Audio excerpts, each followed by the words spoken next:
Shalom, selamat pagi Bapak Ibu Saudara sekalian. Halo. Bagaimana kabar saudara-saudara semua? Luar biasa. Selalu dalam pemeliharaan Tuhan. Biarlah pagi hari ini menjadi kesempatan bagi kita untuk membalas kasih Tuhan. Kita boleh bersatu hati untuk memuji dan menyenangkan hati Tuhan. Mari kita awali pada pagi hari ini kita dengan berdoa. Terima kasih Tuhan Yesus, kami bersyukur Tuhan untuk kesempatan pagi hari ini yang Kau berikan buat kami semua anak-anak-Mu. Mari Tuhan Yesus, Engkau sendiri ya Bapa yang hadir di tengah-tengah kami ya Bapa. Engkau memimpin acara ini, ibadah ini dari awal sampai pada akhirnya. Biarlah Tuhan kami boleh dipuaskan hati kami dengan hadirat Tuhan. Terima kasih ya Bapa, segala roh-roh jahat yang hendak mengganggu ibadah kami, segala pikiran-pikiran yang di luar Kristus, kiranya Engkau saja ya Bapa yang hancurkan dengan kuasa darah Yesus. Biarlah Engkau saja yang ditinggalkan, dimuliakan dalam seluruh kehidupan kami hari ini. Di dalam nama Tuhan Yesus kami mau berdoa, haleluya, amin. Puji nama Tuhan, kita siapkan hati kita dengan menyanyi. Kini saatnya kita berdiri di altarnya.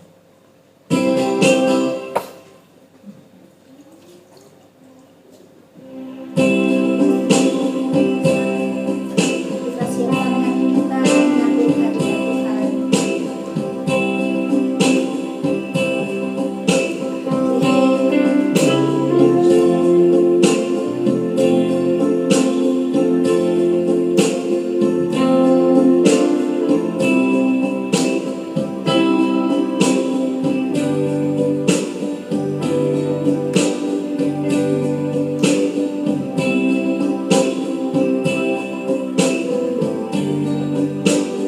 Ini saatnya berdiri di altarnya, sebab Allah Maha Kudus hadir di sini.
Kita masuk hadirat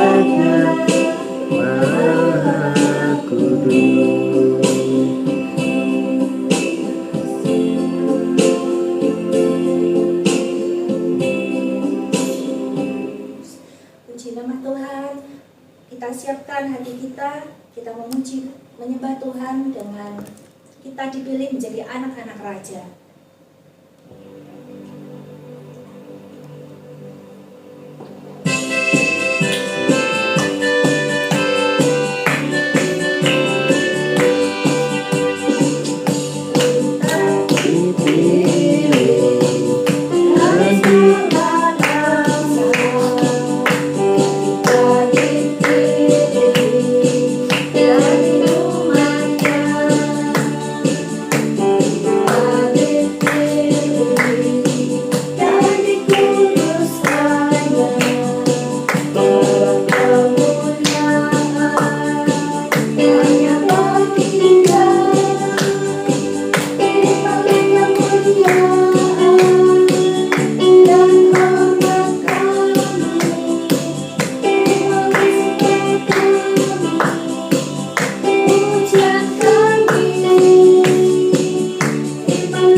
Saudara-saudara sekalian, amin, haleluya. Mari kita siapkan kembali hati kita untuk menerima firman Tuhan. Kita menyiapkan hati kita karena satu-satunya yang dekat dengan kita hanya Allah kita.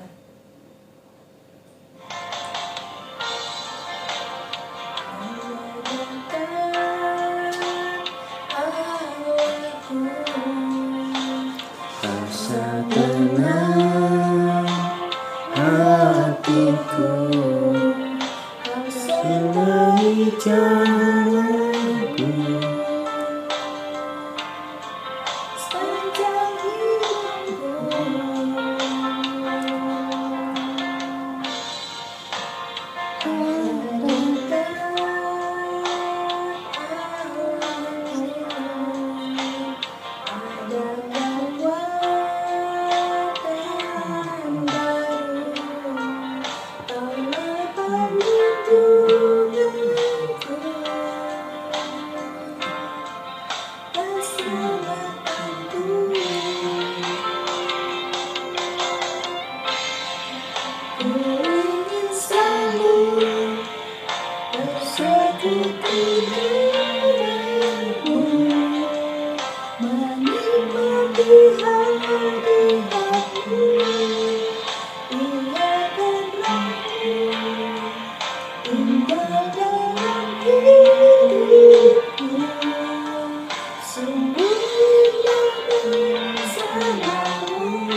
Terima kasih ya Bapa, kami bersyukur untuk hari ibadah kami yang jauh dari kesempurnaan ini Tuhan.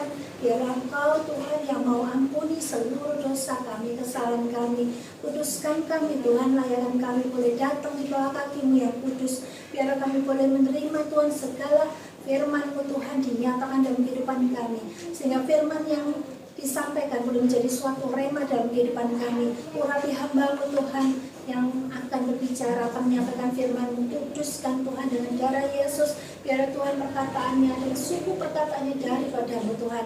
Buka setiap hati kami, pikiran untuk jiwa roh kami. Kami siap menerima segala firman-Mu dengan pengucapan syukur. Di dalam nama Tuhan Yesus kami berdoa dan bersyukur. Haleluya.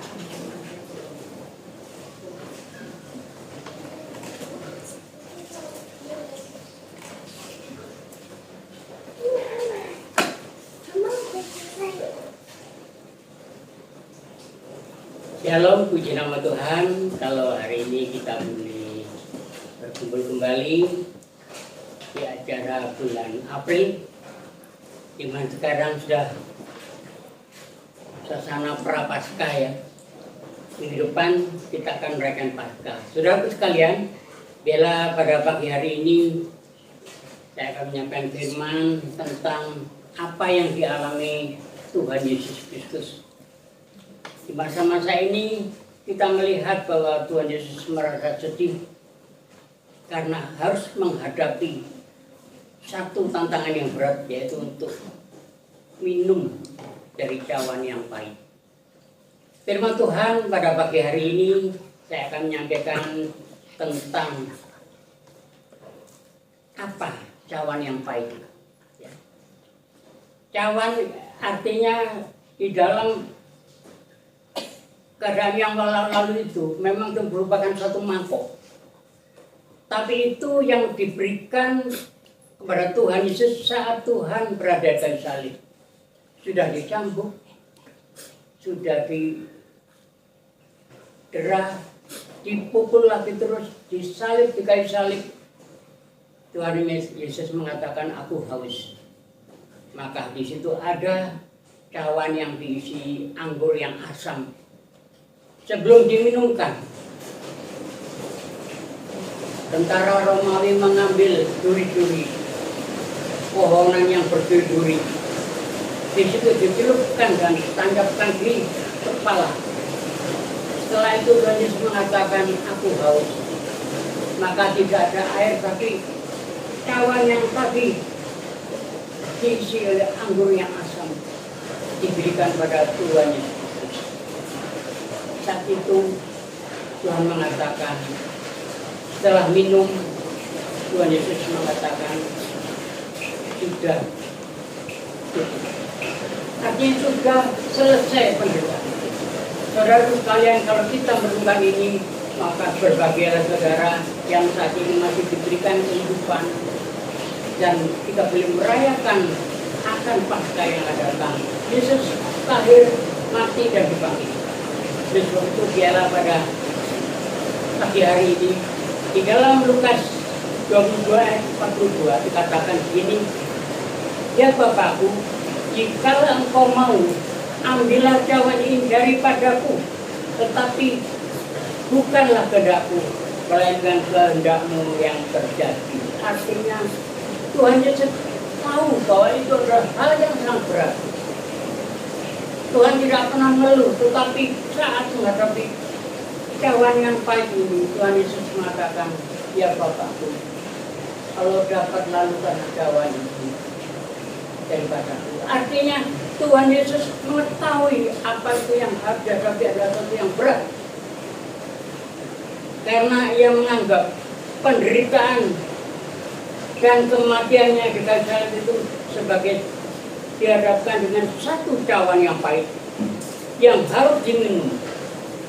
Dia minta pada Bapa, lalukanlah cawan ini daripada aku. Artinya Tuhan Yesus meminta ibahan dari Bapa surgawi, tetapi Bapa surgawi tidak mengatakan tidak, cawan itu harus kamu minum, karena itulah ketetapan di mana Tuhan Yesus mengatakan, jangan kehendakku tapi kehendakmu yang terjadilah. Saudara sekalian, itulah sifat manusia yang seperti sekarang ini.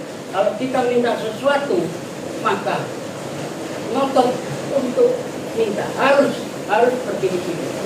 Tetapi Tuhan Yesus, dia menurut kata Bapa di surgawi, dia katakan, ya Bapakku, Kalau dapat lalukanlah cawan ini daripada aku. Artinya untuk melalukan cawan ini daripada Tuhan. Saudaraku sekalian, hal inilah yang kita harus pahami saat ini. Di saat kita mengalami suatu tekanan, kita tidak boleh memaksakan diri untuk orang lain supaya jangan diberikan kepada aku. Tetapi Tuhan Yesus sebagai Allah yang luar biasa tahu apa yang dihadapi itu adalah satu keharusan. Dan itulah saudara sekalian, sebagai anak Tuhan, saudara kasih Kristus yang lalu saya katakan, setiap orang yang mengikut aku harus pikul salib dan sangkal diri. Itu harus diambil. Kalau hanya mengikut Tuhan, hanya ingin yang senang-senang dan berkat-berkat saja, maka saudara tidak pasti di hadapan Tuhan. Saudara tidak diakui sebagai murid. Tetapi kalau hari ini saudara mendengar seperti ini, contoh teladan dari Tuhan Yesus, dia menghadapi satu tantangan yang besar. Dia tahu itu sangat berat. Dalam hatinya mungkin sedih sangat besar. Tetapi Tuhan mengatakan, ya Bapakku, kalau dapat lalukan jalan. Artinya memohon berkasihan, tetapi Bapak mengatakan tidak, itu harus kamu minum. Saudara sekalian, inilah yang pagi hari ini saya sampaikan kepada saudara sekalian, jemaat Kerajaan Kalibodo dan Lumajang. Berbahagialah saudara yang masih dapat bertahan sampai hari ini. Itu adalah kehendak Tuhan. Dan inilah menjadi pilihan. Sebagaimana firman katakan, banyak yang dipanggil, tetapi sedikit yang dipilih. Artinya, tadi Pujian katakan, kita dipilih sebagai umat yang besar. Saudara sekalian, tantangan hidup ini ada di depan saudara. Tetapi hari ini saya katakan bahwa itulah yang harus kita alami. Penderitaan Yesus itu harus kita ambil.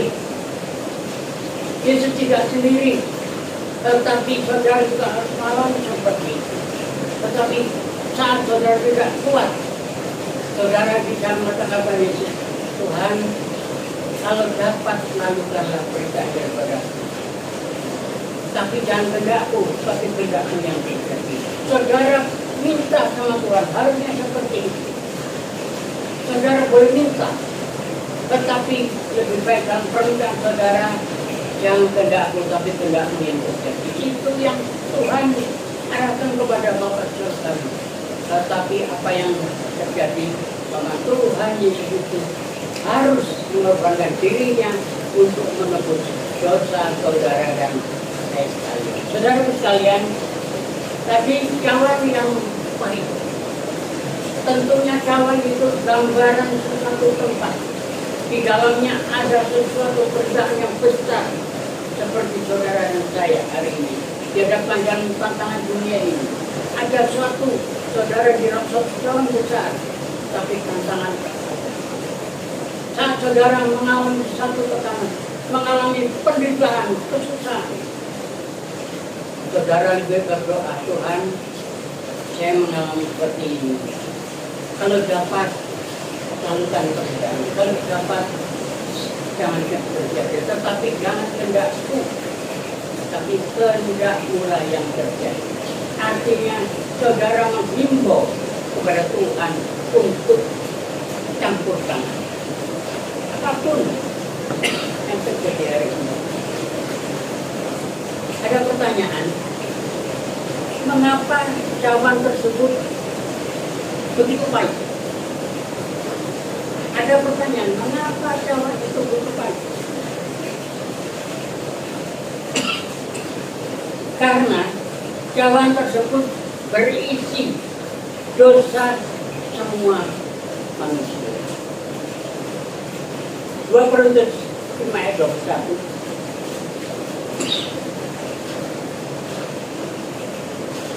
Dikatakan 2 Korintus 5 ayat 21, maaf saya bisa.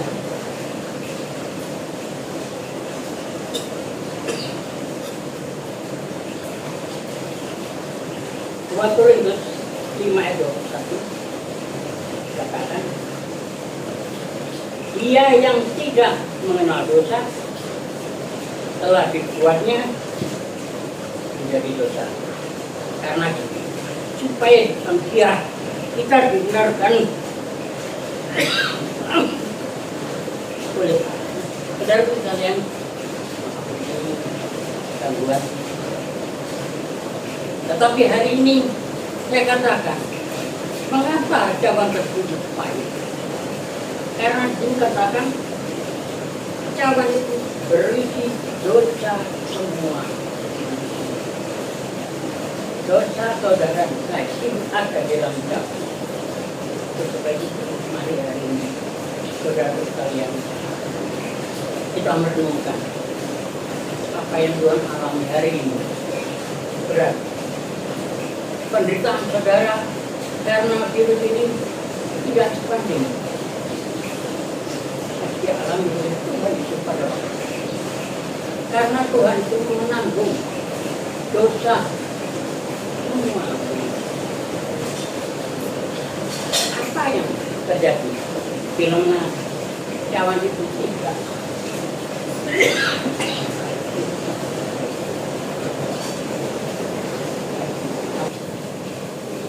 Maaf saudara sekalian, tadi saya ulang lagi. Mengapa cawan tersebut begitu pahit? Cawan itu ada di dalam dunia ini, di mana dosa kesalahan semua manusia ada di dalam cawan ini. Maka Tuhan itu mengatakan, apa lalu karena cawan ini. Tapi jangan kendakku tak tidak yang terjadi. Saudara sekalian, ini yang harus saudara tentu. Saat saudara mengalami sesuatu tekanan, mengalami masalah, saudara dapat berdoa minta Tuhan. Tuhan, saya mengalami hal seperti ini.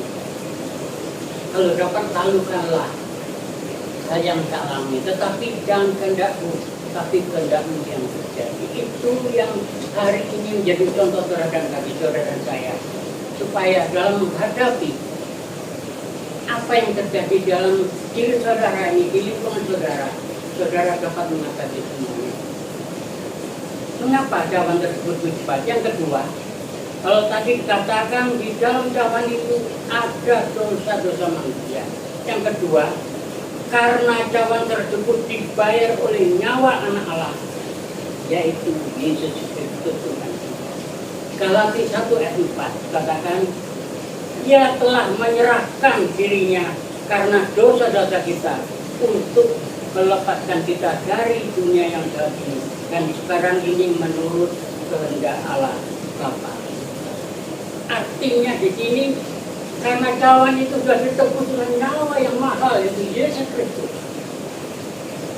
Di dalam cawan tadi katakan itu adalah dosa-dosa manusia sudah ditebus oleh nyawa Yesus Kristus. Saudara sekalian, berbahagialah saudara yang sudah ikut Tuhan selama ini dan yang masih bertahan, saudara tetap bertahan karena saudara adalah umat pilihan yang Tuhan berikan kepada saudara. Selanjutnya tadi katakan mengapa cawan itu di dalam cawan ada kepahitan? Karena cawan tersebut menyatakan keadilan Allah. Allah itu adil.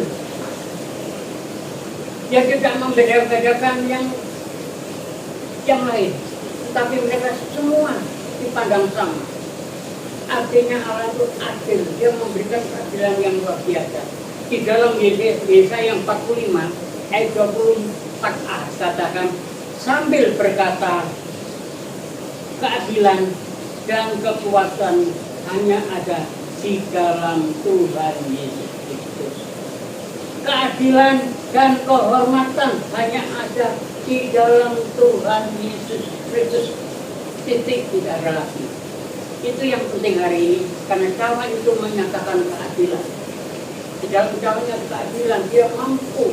Dia yang tidak berdosa mau menebus dosa manusia. Itu adalah satu keadilan yang Tuhan berikan kepada saudara dan saya. Saudara, tadi katakan kalau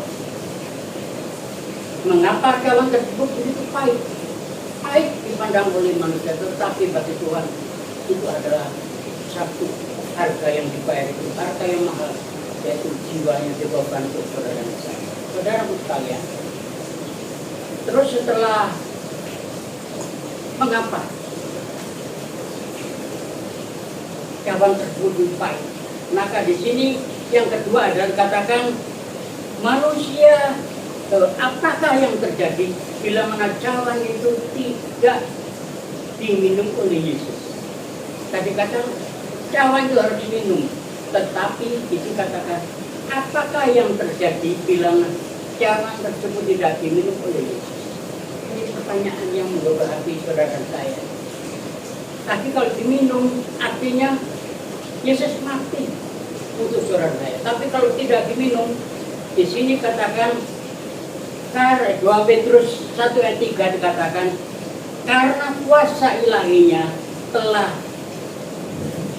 menganugerahkan kepada kita segala sesuatu yang berguna untuk hidup yang saleh oleh pengenalan kita akan Dia yang telah memanggil kita oleh kuasanya yang mulia dan ajaib. Saudara sekalian, kalau tidak diminum, maka saudara tentu tidak dapat mendapat keselamatan itu. Itu yang penting hari ini. Ialah hari ini apa yang saudara dengar hari ini itu merupakan satu penting bahwa Yesus mati untuk saudara kita. Minggu depan kita akan merayakan Paskah. Kita sambut dengan sukacita karena Dia sudah menebus dosa saudara saya. Dia mati untuk saudara saya dan Dialah kehidupan saudara. Bersukacita untuk menyambut kebangkitan Yesus. Yang kedua, apa yang terjadi bila cawan tidak diminum oleh?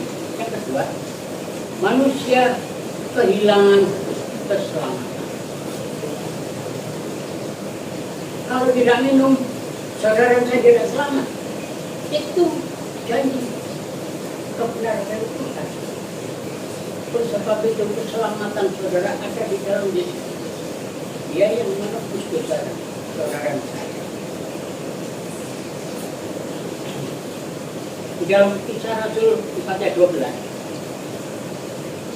dikatakan, dan keselamatan tidak ada di dalam siapapun juga selain di dalam Dia, Yesus. Sebab di bawah kolong langit ini tidak ada nama lain yang diberikan kepada manusia yang olehnya kita dapat diselamatkan. Saudara sekalian, mari hari ini kita benar-benar merenungkan bahwa apa yang Tuhan sudah lakukan, yaitu menebus dosa saudara saya. Berbahagialah saudara sekalian, karena Yesus mau meminum cawan yang baik. Tadi kalau tidak minum, maka di sini saudara juga akan mengalami sesuatu yang baik. Keselamatan juga tidak dijamin. Tetapi hari ini berbahagialah saudara dan saya, jemaat sholat gratia. Karena Yesus sudah meminum cawan yang baik itu, maka saudara diselamatkan. Itu di sini katakan manusia kehilangan segala kehidupan.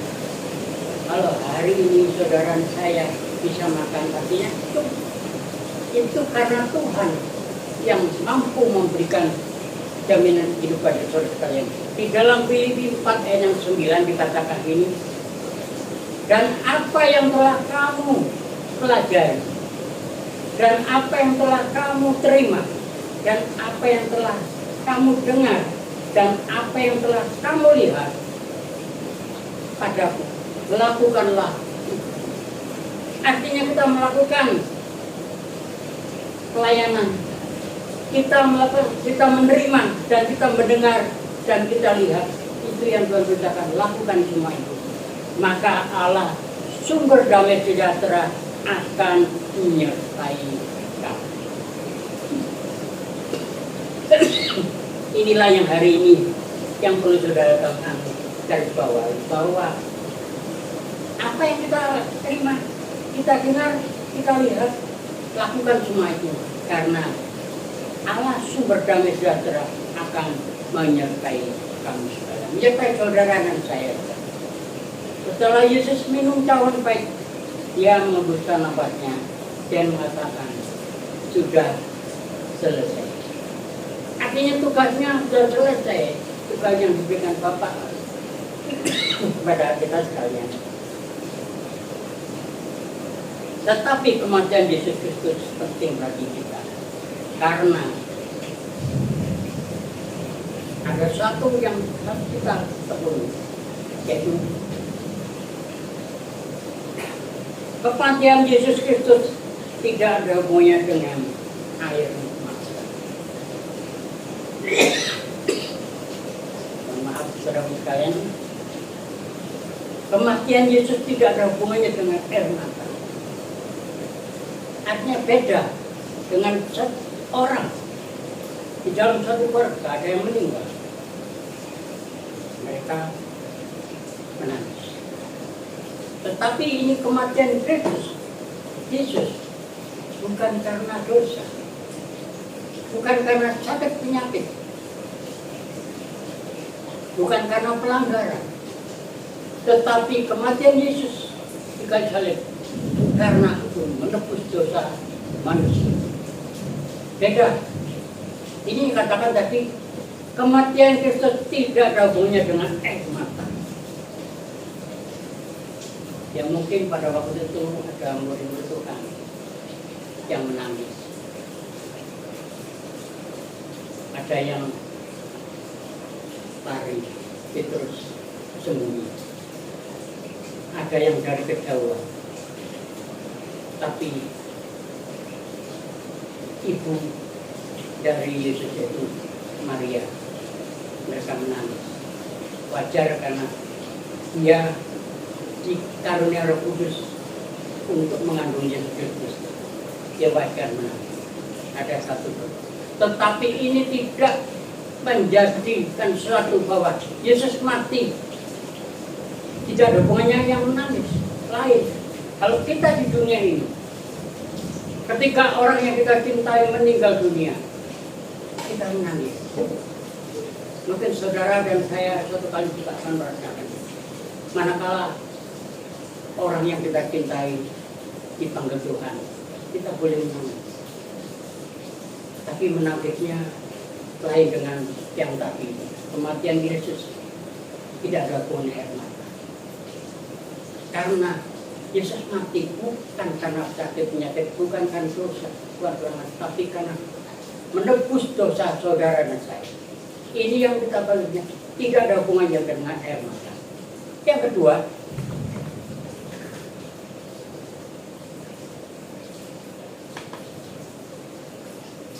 Yesus mati. Di sini ada jalan keselamatan bagi manusia. Yesus mati, tapi ini ada jalan keselamatan. Di dalam Yohanes 19 ayat 28 katakan, kematian Yesus Kristus tidak ada hubungannya dengan kegagalan.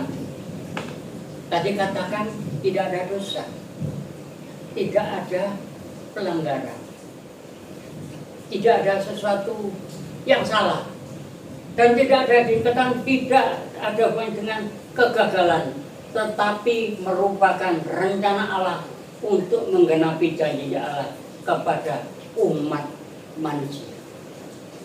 Kematian Yesus itu bukanlah kegagalan, tetapi itu rencana Allah Bapa diberikan kepada kita untuk menebus dosa manusia. Itu yang kedua. Yang ketiga di sini katakan kematian Yesus Kristus tidak ada hubungannya dengan akhir. Dikatakan tidak ada hubungannya dengan akhir, ada awal dan akhir. Artinya kematian itu tidak langsung berakhir. Kalau manusia, meskipun mereka kaya, kuat, tapi kalau sudah mereka mati, habis sudah. Tetapi ini kematian Kristus tidak ada hubungannya dengan akhir. Artinya apa? Ada kebangkitan. Yesus mati. Ada yang menangis. Ada yang bersorak-sorai. Orang-orang yang membenci. Tentara Romawi senang. Karena Yesus yang mengaku sebagai Raja sudah mati. Tetapi ini kematiannya bukan akhir, artinya Yesus bangkit. Dikatakan pada hari yang kita akan bangkit kembali. Saudaraku sekalian, dikatakan kematian Kristus tidak ada hubungannya yang akhir. Sebab dengan Yesus mati ada kebangkitan yang sementara kita alami pada Paskah Minggu. Ada kebangkitan. Dengan kebangkitannya Ia membangkitkan kita orang-orang percaya dari kematian dan untuk meraih hidup yang kekal. Saudaraku sekalian, inilah yang kita alami. Kematian Yesus itu bukanlah sesuatu kegagalan dan bukanlah hubungan dengan air mata, bukan hubungan dengan akhir, tetapi Yesus mati untuk saudara dan saya. Saudaraku sekalian, di nama Tuhan, kita sebentar lagi minggu depan kita bersama-sama beribadah, ya, merayakan Paskah, kebangkitannya kita bersama-sama datang memuliakan nama Tuhan. Saudaraku sekalian, firman Tuhan yang hari ini saya sampaikan mungkin tidak saya perpanjang karena saya membicarakan tentang cawan yang pahit. Saudara ada di dalam cawan yang pahit itu. Saudara dan saya ada di dalam cawan yang pahit. Tetapi cawan yang pahit itu sudah diminum oleh Yesus. Artinya dosa saudara dan saya sudah ditanggung di sekitar salib. Maka Yesus mengatakan selesai. Tetapi jangan saudara sembrono bahwa sudah selesai artinya saudara bebas. Bukan. Tapi Yesus mengatakan, pergilah ke seluruh bumi, jadikan semua bangsa muridku. Artinya saudara ada satu rencana Tuhan. Yang Tuhan sudah selamatkan saudara, sudah ditebus dosa kesalahan saudara. Tuhan mengatakan, pergilah ke seluruh bumi, jadikan semua bangsa muridku. Hari ini tantangan kepada jemaat Sola Gratia yang masih bertahan. Apakah saudara masih tetap setia? Apakah saudara masih tetap melakukan tidak apa-apa? Firman Tuhan mengatakan, cawan pahit sudah diminum oleh Yesus. Artinya dosa saudara saya sudah diambil Yesus dengan pengorbanan kayu salib, maka dosa saudara hilang banyak. Puji nama Tuhan. Saya tidak akan memperpanjang karena firman Tuhan ini memang harus saya batasi karena cawan pahit ini memang gambaran yang mudah kita terima. Saudara ada di dalam cawan itu, tetapi berbagai hari ini Tuhan sudah mati untuk saudara dan saya. Minggu depan kita merayakan kebangkitannya. Bersukacitalah, dan saya percaya bahwa firman Tuhan ini akan menguatkan kita di masa-masa yang sulit ini. Mari kita tetap mengutamakan Yesus. Ibadah tidak perlu dipaksa. Ibadah tidak perlu didesak. Tapi ibadah datang dari hati yang paling dalam. Terlebih pada minggu nanti kita merayakan kebangkitan Tuhan. Tanpa disuruh kita datang bersama-sama memuji dan menyenangkan Tuhan. Berbagai saudara-saudara, puji nama Tuhan, itu yang saya sampaikan. Kita akan akhiri ibadah ini dengan satu pujian. Kami memuji besaran. Mari kita bangkit bersama-sama, dan biarlah hari ini kita boleh tetap ada di dalam naungan Yesus Kristus. Terima kasih di nama Tuhan.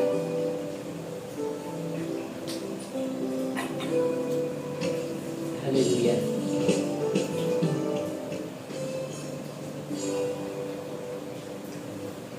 Kami memuji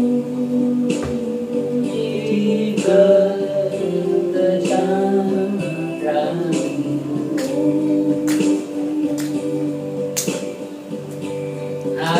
ajaib Tuhan, ajaib Tuhan. Kami memuji kebesaran-Mu,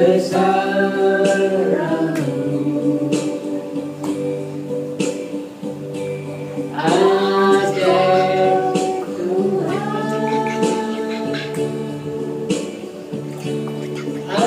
ajaib Tuhan.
Terima kasih Tuhan, Engkau sudah memimpin ibadah ini dari awal, pertengahan, akhirnya.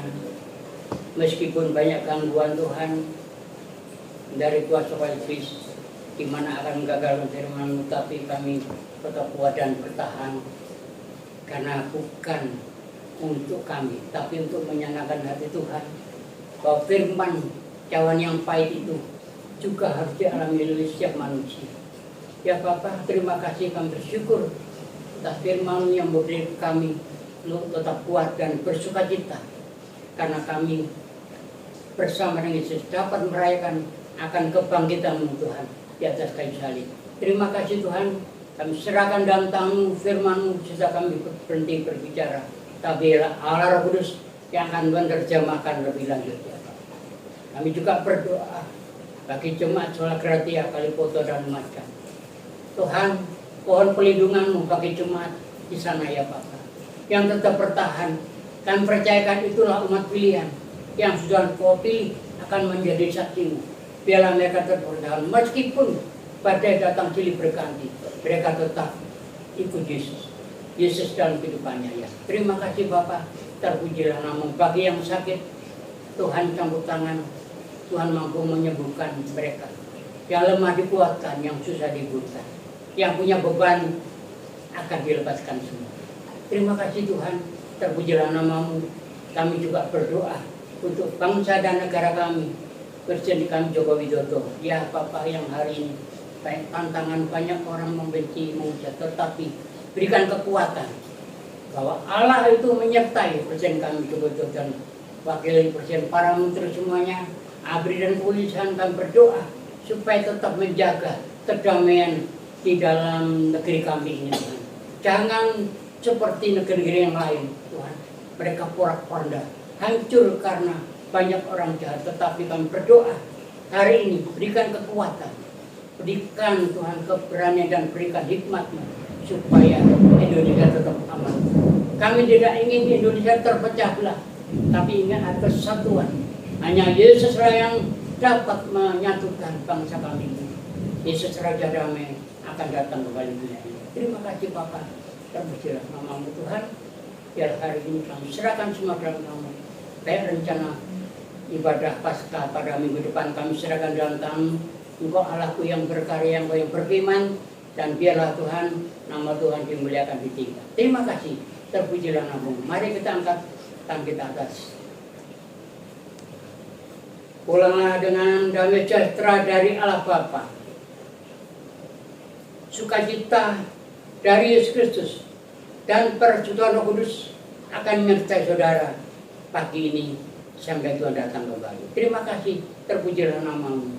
Dalam nama Yesus kita sudah berdoa. Haleluya. Amin. Puji nama Tuhan, Yesus memberkati. Kita berjumpa minggu depan.